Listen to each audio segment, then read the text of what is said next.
नमस्ते दोस्तों, स्वागत है द सैवी सेवर पे, जहां हम आपको सिखाते हैं कैसे छोटे इन्वेस्टमेंट से बड़े फाइनेंशियल गोल्स अचीव करें।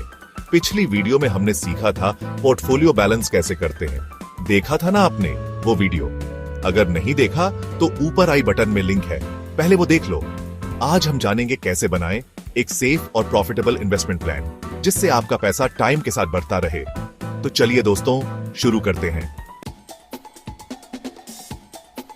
दोस्तों, इन्वेस्टमेंट शुरू करने से पहले हमें सबसे पहले अपने फाइनेंशियल गोल समझना जरूरी है। मतलब आपको कितने पैसे की जरूरत कब पड़ेगी। शॉर्ट टर्म गोल्स जैसे नया फोन लेना या छोटी ट्रिप पे जाना, इनके लिए 6 मंथ से 1 ईयर तक का प्लान बनाना होगा।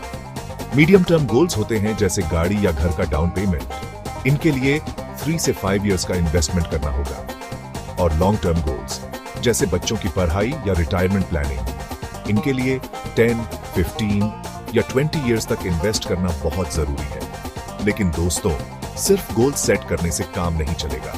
हमें अपने खर्चों पे भी कंट्रोल रखना होगा। जैसे अगर आप हर महीने बाहर खाने पे ज्यादा स्पेंड करते हैं, तो कोशिश करो उसको कम करके उस पैसे को इन्वेस्ट करो। याद रखें, छोटी बचत भी बड़ा फर्क ला सकती है। दोस्तों, अब बात करते हैं सही इन्वेस्टमेंट ऑप्शन चूज करने की। देखो, मार्केट में कई तरह के ऑप्शंस हैं, जैसे mutual funds, share market, FD और भी बहुत कुछ। हर ऑप्शन का अपना रिस्क और रिटर्न होता है। जैसे एफडी में रिस्क कम होता है, लेकिन रिटर्न भी कम मिलता है। वहीं शेयर मार्केट में रिस्क ज्यादा होता है, लेकिन अगर सही शेयर में इन्वेस्ट किया जाए तो रिटर्न भी ज्यादा मिल सकता है। म्यूचुअल फंड्स में आपका पैसा अलग अलग जगहों पे इन्वेस्ट होता है, जिससे रिस्क कम होता है और रिटर्न भी अच्छा मिल सकता है। लेकिन दोस्तों, इन्वेस्ट करने से पहले अपनी रिस्क टॉलरेंस समझना जरूरी है। मतलब आप कितना रिस्क ले सकते हो बिना घबराए। अगर आप नए हो इन्वेस्टमेंट में, तो शुरू में कम रिस्क वाले ऑप्शंस में इन्वेस्ट करो और धीरे धीरे अपनी नॉलेज बढ़ाते हुए ज्यादा रिटर्न वाले ऑप्शंस में भी इन्वेस्ट कर सकते हो। दोस्तों, क्या आपने कभी सुना है सारे अंडे एक ही टोकरी में नहीं रखने चाहिए? ये बात इन्वेस्टमेंट पे भी लागू होती है।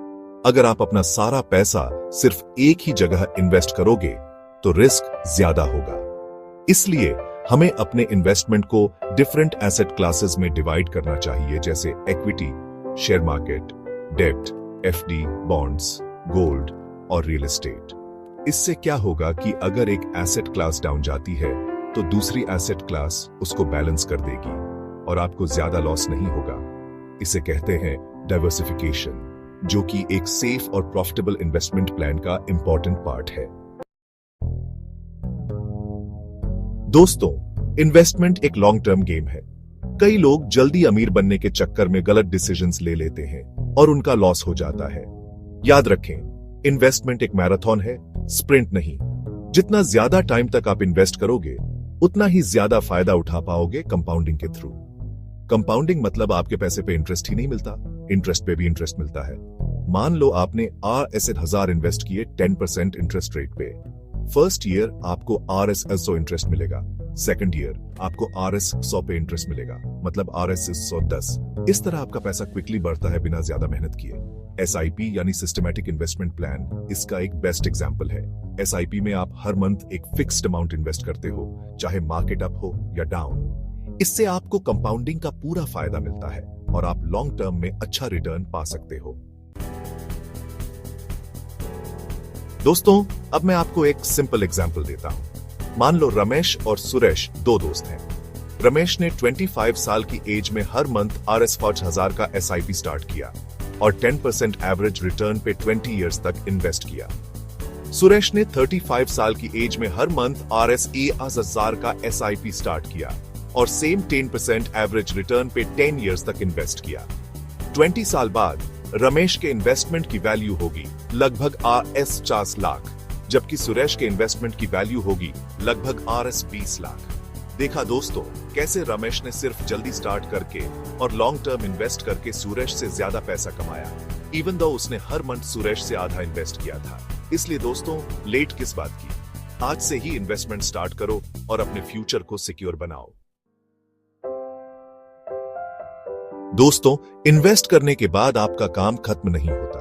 टाइम के साथ मार्केट में चेंजेस आते रहते हैं, आपकी लाइफ में भी चेंजेस आते रहते हैं। मे बी आपकी जॉब चेंज हो जाए, आपका फैमिली बियराश जाए, या फिर आपको कोई और फाइनेंशियल जरूरत पड़ जाए।